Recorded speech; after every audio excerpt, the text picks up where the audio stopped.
Good evening. Welcome to California Today. We're happy to have you join us. I'm David Lam, sitting in for Liang Zhang. Let's take a look at today's stories. In response to a controversial motion to allow police in San Francisco to employ robots, the department has released a statement that includes who can use the robots and in what situations. A group has issued what they think is an appropriate amount of money for the state to pay in reparations. That comes as the state faces a budget deficit next year. And the widow of a Los Angeles police officer has filed a lawsuit against the district attorney. She talks about why she is doing it. Earlier this week, San Francisco gave the okay for police to use lethal force through robots. The police department says they will only be used in an emergency, and only certain people have the authority to deploy them. After the San Francisco Board of Supervisors approved robots for lethal force on Tuesday, the San Francisco Police Department said they would only be used to save innocent lives. In a statement on Thursday, San Francisco Police Chief William Scott said the use of robots in potentially deadly force situations is a last resort option. We live in a time when unthinkable mass violence is becoming more commonplace. We need the option to be able to save lives in the event we have that type of tragedy in our city. They made it clear that robots with explosives would only be deployed to a structure with a violent or armed suspect under extreme circumstances. The impact will be used to, quote, incapacitate or disorient a violent, armed, or dangerous subject who presents a risk of loss of life. Only the police chief, assistant chief of operations, or deputy chief of special operations may authorize the robots in emergency situations. The police previously said they have no plans to arm the robots with guns. According to a new report, California is planning to compensate residents who are descendants of slaves. Each recipient could receive over $200,000 despite the state's looming budget deficit. The New York Times reported on Thursday that the California Reparations Task Force may compensate Black or African Americans who are descendants of slavery. About 6.5% of California residents, or 2.5 million people, identify as Black or African American. The task force may hand out as much as $569 billion, which would come out to about $220,000 per person. The 9-person panel will decide if the compensation would be distributed in the form of tuition and housing grants or direct cash payments. The task force would also need to decide where the money would come from. The final report should be released next year. In November, the Legislative Analyst's Office reported the state will likely have a $24 billion budget deficit next year. California tends to tax the rich more than other states, but economic downturns and people leaving the state may be the cause of decreased tax revenue. It was a close call between two U.S. Navy ships on Tuesday. A San Diego Bay webcam captured a near collision between the two ships. A Navy destroyer nearly collided with a dock-landing ship when both were traveling in opposite directions. Radio communications between the USS Momsen, the destroyer, and the USS Harper's Ferry helped avoid the mishap. The Pentagon says there were no injuries or damage to the warships. Navy officials say they will investigate the incident. Based on the video, the two ships passed each other on their starboard side. According to international inland navigation rules, vessels approaching one another are required to stay to the right and pass each other on the left or port side. This week, the widow of the slain El Monte police officer filed a $25 million lawsuit against the people and groups that she says are responsible for her husband's death. She explained to Entity's Jackie Rios why she decided to file. The widow of El Monte police officer Sergeant Michael Paredes filed a $25 million lawsuit against Los Angeles County and District Attorney George Gascon on Tuesday. This comes after Michael lost his life while on duty back in June of this year. He and Officer Joseph Santana responded to a call at a Siesta Inn motel where Justin Flores ambushed and killed them both. I think that it just hits really close to home to all law enforcement, and not just law enforcement in general. This could have been anybody. This man could have been, He could have hurt somebody at the hotel. He could have hurt somebody on the street. She blames Gascon's progressive policies, saying they have led to more criminals on the street. Through the lawsuit, Janine is hoping to bring awareness to the impacts of soft-on-crime policies. Those policies were put in place, and now people have been directed to not follow those policies. And as a result, we're seeing the death of innocent people, and not just police officers. In my case, my husband just happened to also be a police officer, but he was also an amazing person. She added that losses like that of her husband are becoming more common. Well, of course, this has been an incredibly public loss for our family, something that you as a police officer family always understand that this is a risk, but you're seeing this happen so much now. This isn't just an officer or two officers that were killed in the line of duty. You're seeing this become a progressively bigger issue that's involving a lot of agencies in LA County specifically. Paul Goyer, a lawyer assisting Janine with her claim, says he has worked with the correctional system. In recent years, he's seen more and more inmates being released early. They are violent offenders with violent gang-related histories that have been released on some kind of progressive, they call it, restorative justice. And so they're out on a variety of forms of probation and parole. They're no longer in custody. And that's the other part of the problem, is that the parole and probation supervision in certain areas, and in this case in particular, is extremely deficient. Goyer believes this is the first time a formal action has been taken nationwide against the district attorney and Gascon. Typically, they are loaded with immunities and various kinds of government protections that allow them to pretty much do whatever the hell they want, which is discouraging when you have someone such as Mr. Gascon in this elected position.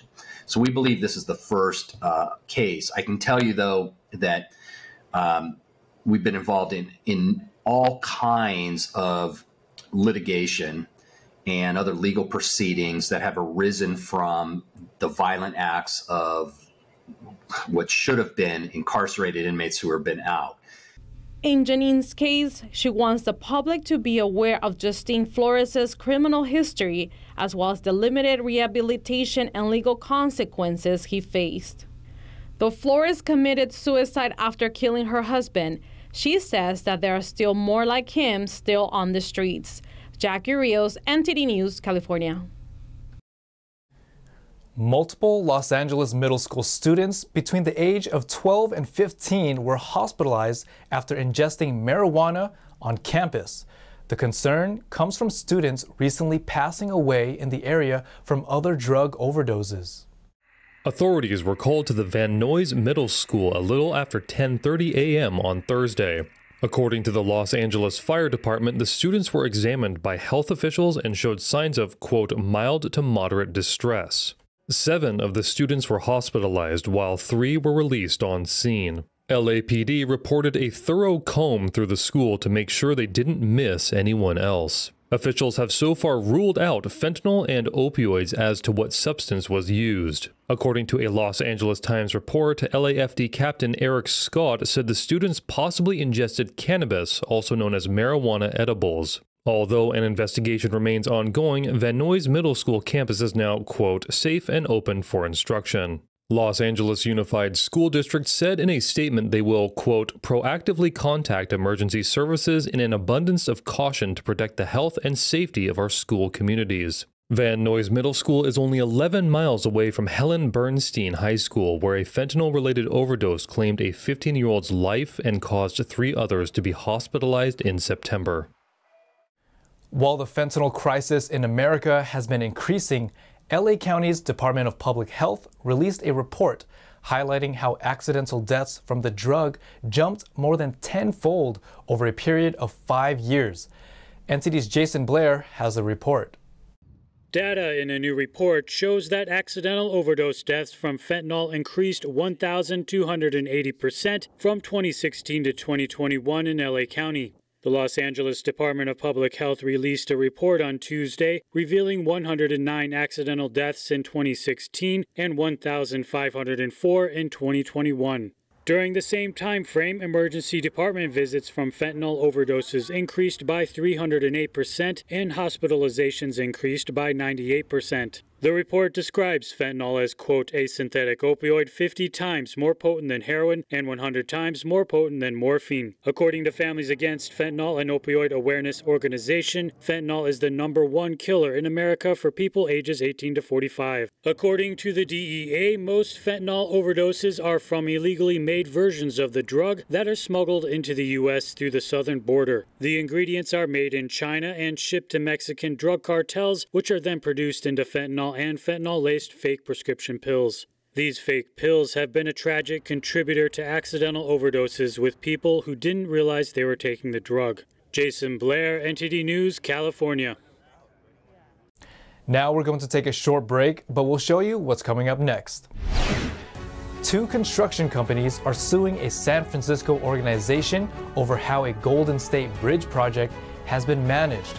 That includes allowing costs to double on the already delayed project.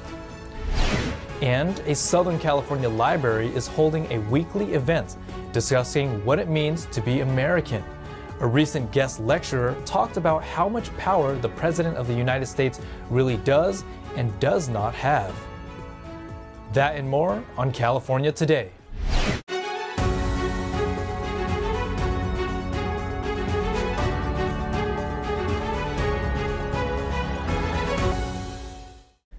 Welcome back to California Today. I'm your host, David Lam.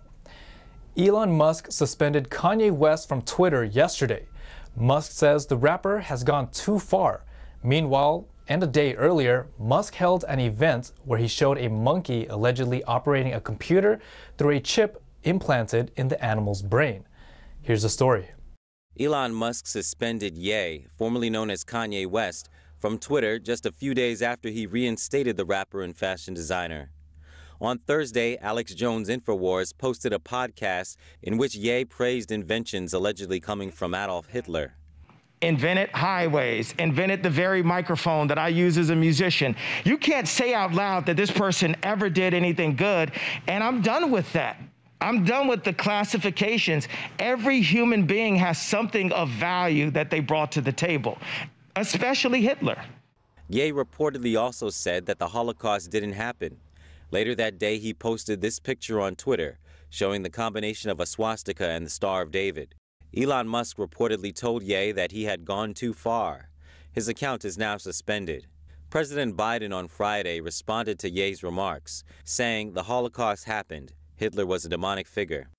Before getting suspended from Twitter, Ye reportedly showed support for the fashion brand Balenciaga, which recently was under fire for including child pornography messages in their ads.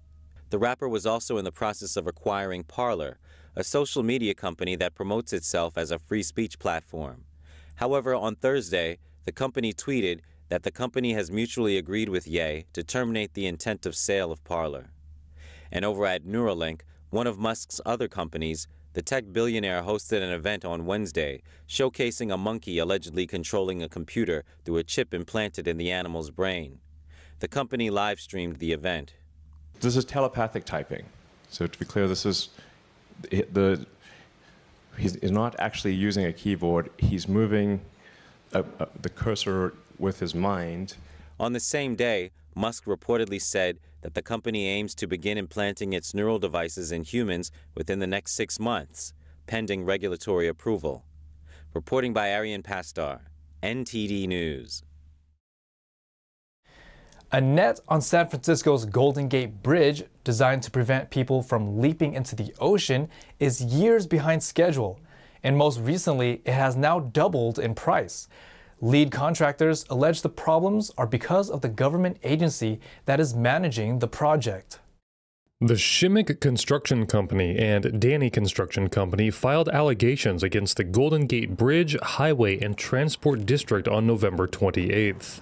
The filing argues the government's lack of transparency about the deterioration of the bridge's maintenance platforms and design flaws resulted in more than doubling of the construction price. They argue that it rose from about $150 million to just under $400 million at least.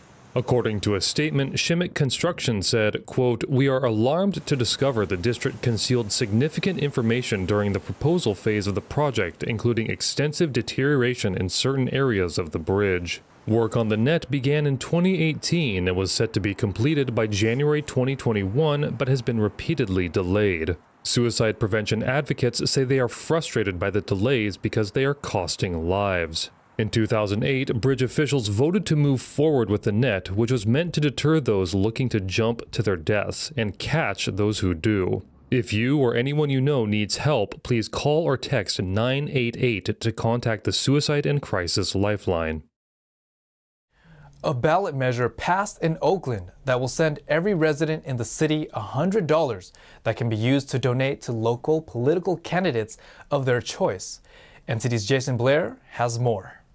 In Oakland, a measure passed that will require the city to send residents 4 $25 vouchers every 2 years that can be used for political donations. Recipients of the vouchers include every adult 18 and over, including non-U.S. citizens with legal permanent status.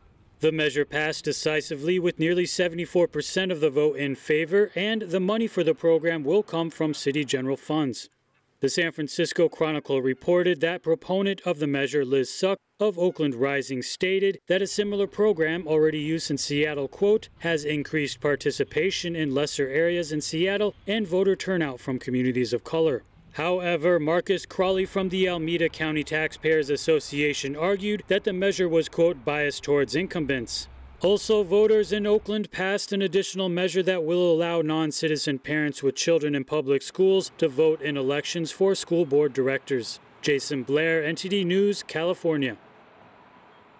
A storm hit California, bringing rain to the coast and snow to the mountains.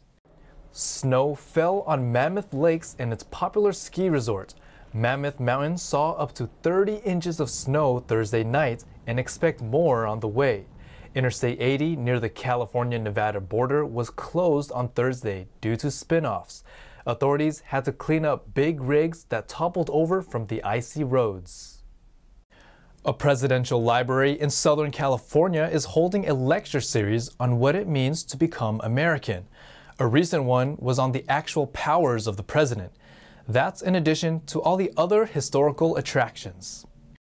The Nixon Library and Museum is holding an American history lecture series every Tuesday evening called Becoming America. Lectures are free to the public via the museum's YouTube page. Dr. Robert Robinson, a Cal State Fullerton history professor, is one of the lecturers. His topic is on the U.S. presidency. Despite partisan anger often directed at the president, the position does not have as much power as many people think. During a recent hour-long lecture, Robinson explained that, constitutionally, most of the president's power is in international relations and, quote, setting the tone for policy agendas at home. He said, quote, when push comes to shove, it can still be very tough for presidents to get their agendas passed domestically. Other than lectures, the museum offers other attractions. Visitors can tour Nixon's childhood home in the garden and visit a replica of Nixon's Oval Office. Until March of 2023, there is also a special Cold War exhibit with attractions like missile simulators to hunt for submarines. Museum tour and lecture information can be found online at nixonlibrary.gov. Now let's check in with NTD's Thomas Christian for a sports update.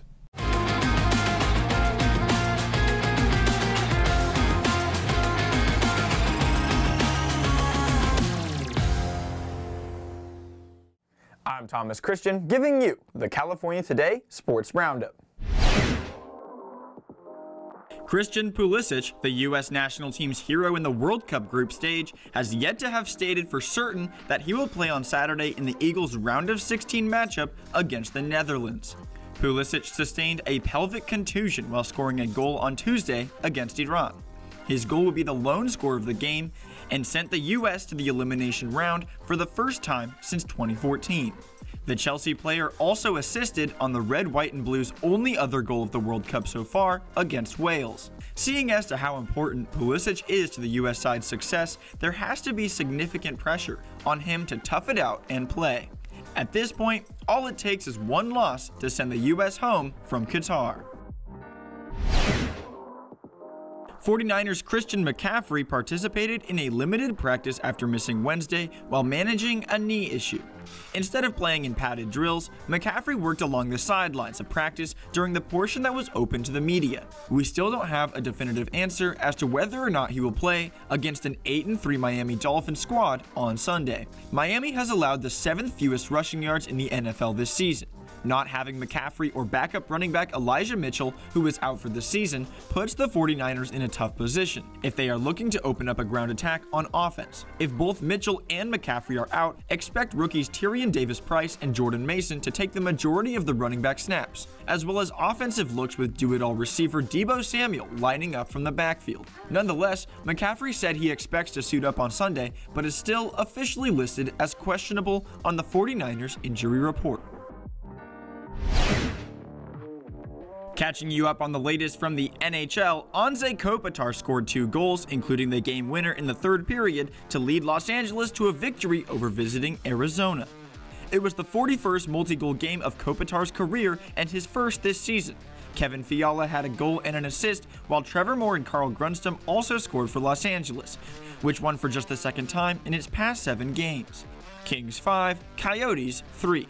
Dallas's Jason Robertson delivered his 3rd career hat trick, and Jake Ottinger recorded his 2nd shutout of the season as Dallas cruised to a victory over visiting Anaheim. Robertson now has a league-leading 22 goals on the season. He extended his point streak to 17 games, tied for the 3rd longest in the Dallas Stars Minnesota North Stars franchise history. Anthony Stolarz made 36 saves for the Ducks, who have now lost 4 in a row and 7 of 8. Stars 5, Ducks 0. And that's all for sports. That is all we've got for you tonight. We'd like for you to join us again on California Today every weekday at 8:30 p.m. Make sure to check out our broadcasts on our webpage. You can find it at ntd.com/California-today. You can also find all of our top latest clips there, ready to share with friends and family. Send us a message on Twitter, Facebook, or Instagram, or through our email, california.today@ntd.com. I'm David Lam, sitting in for Liang Zheng. Have a wonderful weekend.